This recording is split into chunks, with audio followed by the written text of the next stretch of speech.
UC reporter Andrew Donovan joined us here for First and Foremost days. But what you don't see under his television makeup is the scar left by skin cancer. Tonight on News Channel 9 at 5 and 6, Andrew will share his story with us. In the summer of 2014, a small pink dot on his face was diagnosed as basal cell carcinoma. It's less deadly than melanoma, but far more common. Luckily, they prefaced it with, if you're going to get skin cancer, this is the kind to get. You're not going to die, but it can disfigure you if we don't take care of it.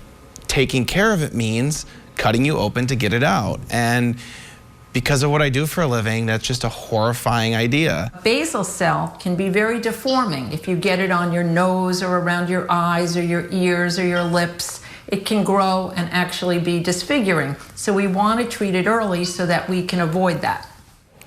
And Andrew did treat it early, so let's talk more about that. Scary stuff. It is. It's a little nerve-wracking to share my own story. I don't usually tell stories about myself. And the first thing I want to get out there is I'm fine. This isn't skin cancer that needed any kind of long-term treatment, chemotherapy. There's people every day fighting that battle. I did not have that battle. This is about my skin, how I could make sure my career still persisted with a decent-looking face, but also what to do to prevent it for me and others going forward. I actually have a makeup remover, so I'm going to take it off. And the idea of good plastic surgery is that you can't see the scar, but there's definitely a mark there, and we'll see if it picks up here on the camera, but it's right here under my eye.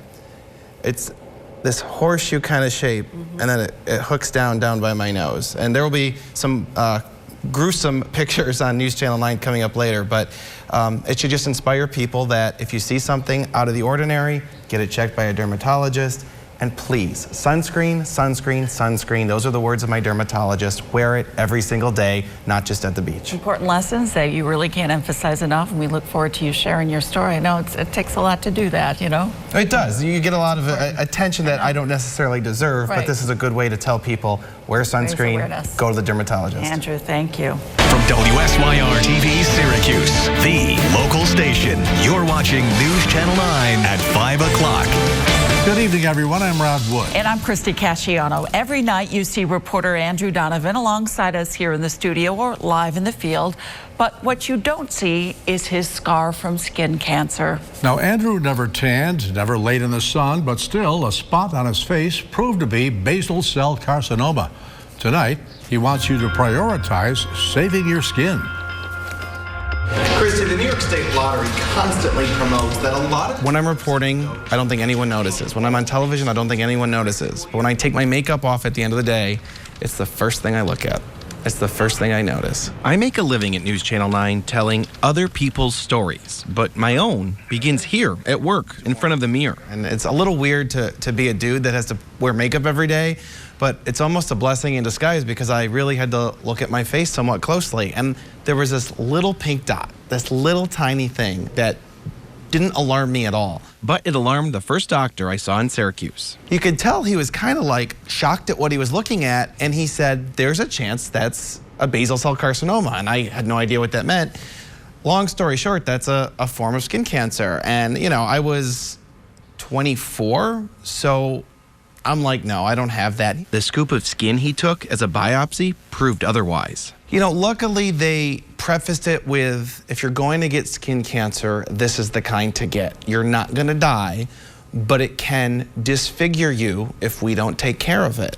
Taking care of it means cutting you open to get it out. And because of what I do for a living, that's just a horrifying idea. Well, as a reporter, I do my own research a lot, so I spent a lot of hours on Google and found that there's a special kind of surgery that literally takes a little piece by little piece, and they test it in real time before determining if they have to cut more out. It's called Mohs surgery. My research brought me to New York City, where I met dermatologist Dr. Deborah Sarnoff, president of the Skin Cancer Foundation. Basal cell carcinoma is actually the most common skin cancer. Somehow, when the ultraviolet light comes down, the basal cells may change, they morph. There's a mutation that occurs, and they start to proliferate at a rate that's much higher than the normal turnover of cells. My first procedure in the summer of 2014 was easy. One stage of Mohs surgery, one piece of skin was all they needed.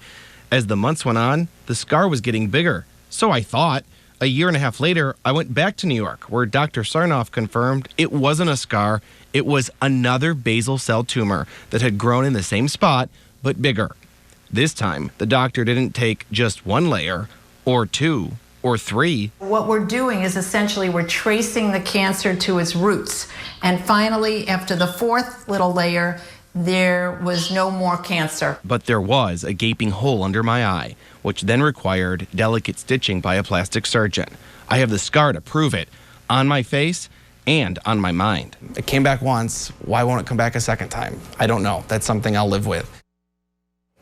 I also live with the responsibility to get my skin checked twice a year so my local dermatologist can get ahead of any future spots that don't belong there. Rod and Christy. Let's talk about that first little spot, that little pink spot that you saw. Most people probably would have ignored it. What made you think that I better check this carefully? It was a superficial reason. It's because of what I do for a living, and I just wanted my skin to be clear. So I went to the doctor and said, what can I do about this red spot? And that's when they said, let's take a scoop out and biopsy it. Thank goodness you did.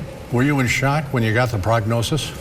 That word is scary, cancer, and luckily right away they told me this isn't the chemotherapy type of cancer. This isn't going to kill you in a great majority of cases. But then the question goes to how much needs to be taken out of my skin? What do I do to recover from it in terms of my appearance? And now I have to wear sunscreen and go to doctor's offices the rest of my life to watch it, and that's kind of just a lifelong responsibility. So you've got to be checked over on a regular basis. That's right, and coming up at 6 o'clock, I actually will take cameras into the doctor's office with us, and we'll follow along as I visit my local dermatologist as my skin gets checked. I'm glad you're doing this. A lot of people need to hear this, Andrew. Thank you.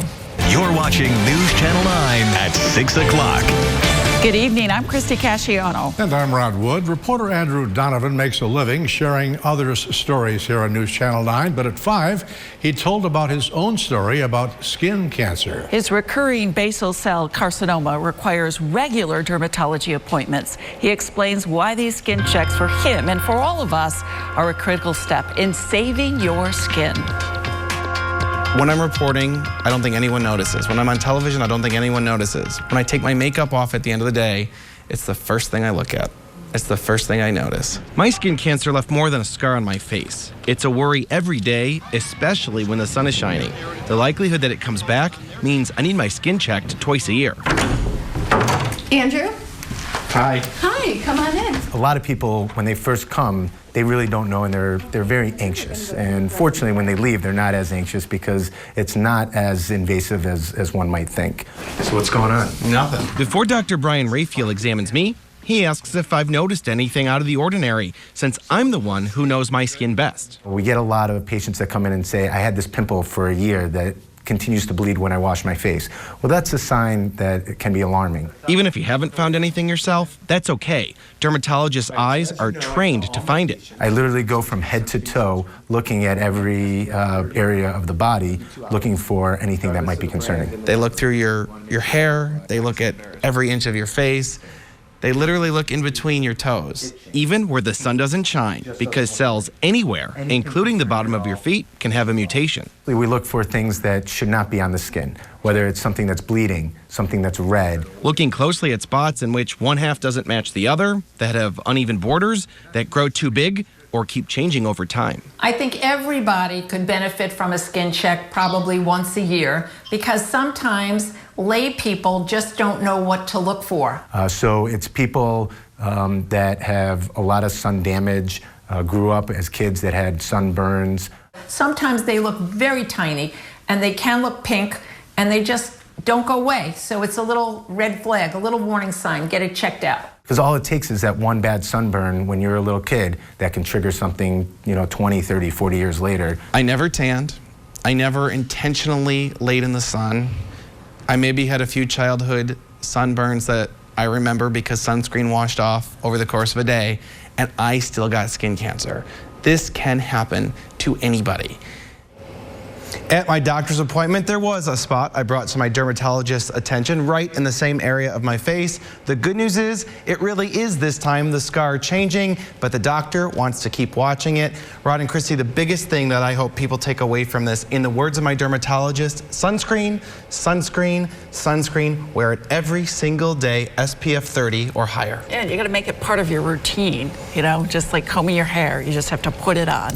Yeah. I've gotten to the point where I feel naked without sunscreen on, which is a good thing because it's always on me. Right. I can understand that. Now, you went to a dermatologist, a specialist in this case.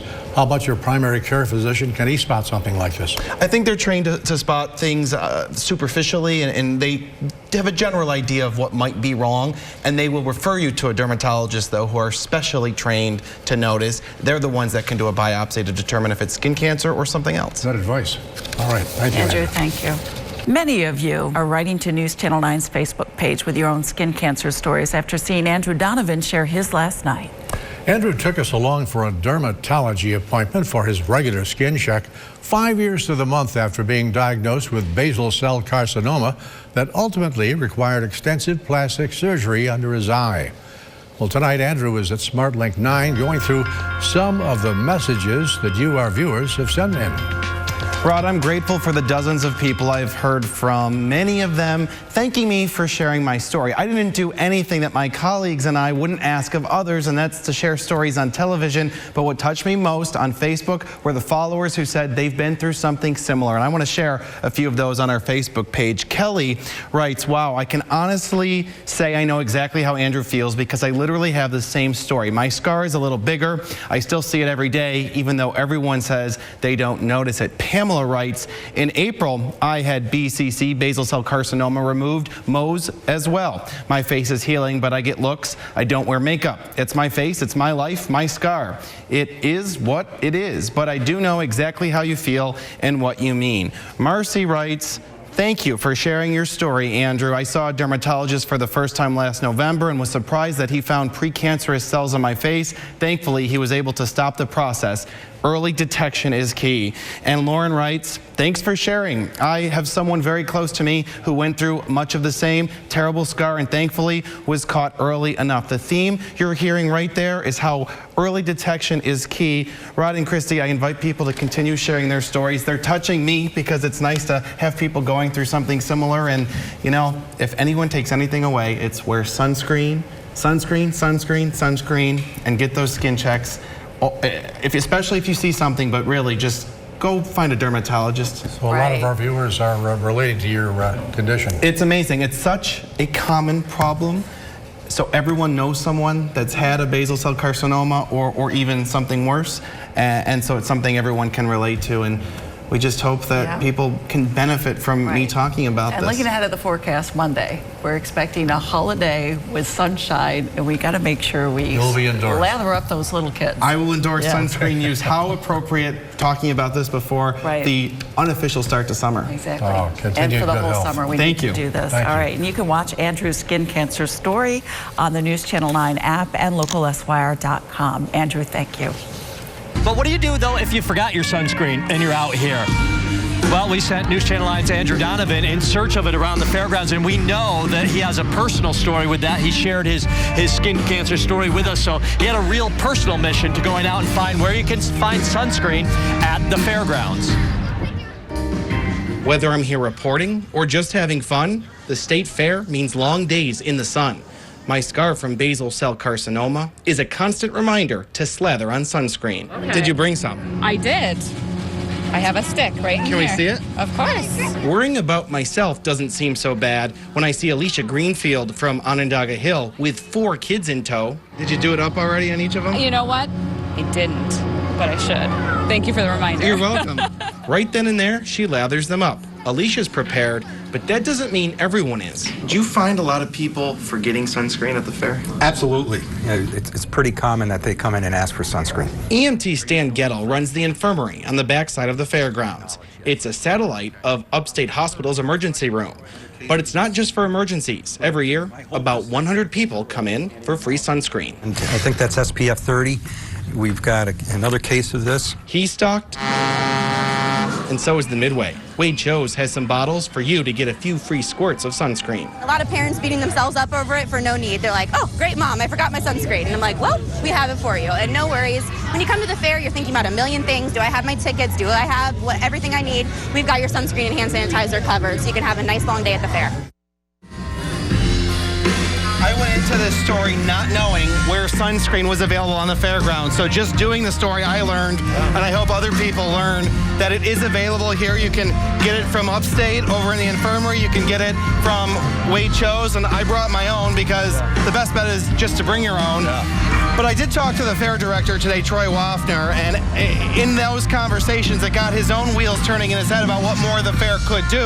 And he says he's aware that some places have the pumps, the stations, like they have for hand sanitizer. And he says he can't get them in time for this fair, but it's something they're already looking at for fairs in the future. We ask questions and get answers, right? We do it for your stories all the time. You do it, we do it. You're getting some answers on sunscreen. Answers lead to action, and it sounds like at least the process is underway for more sunscreen at the fair. Excellent. Great reminders for everyone. Yep. Thank you, All right, Andrew, very much.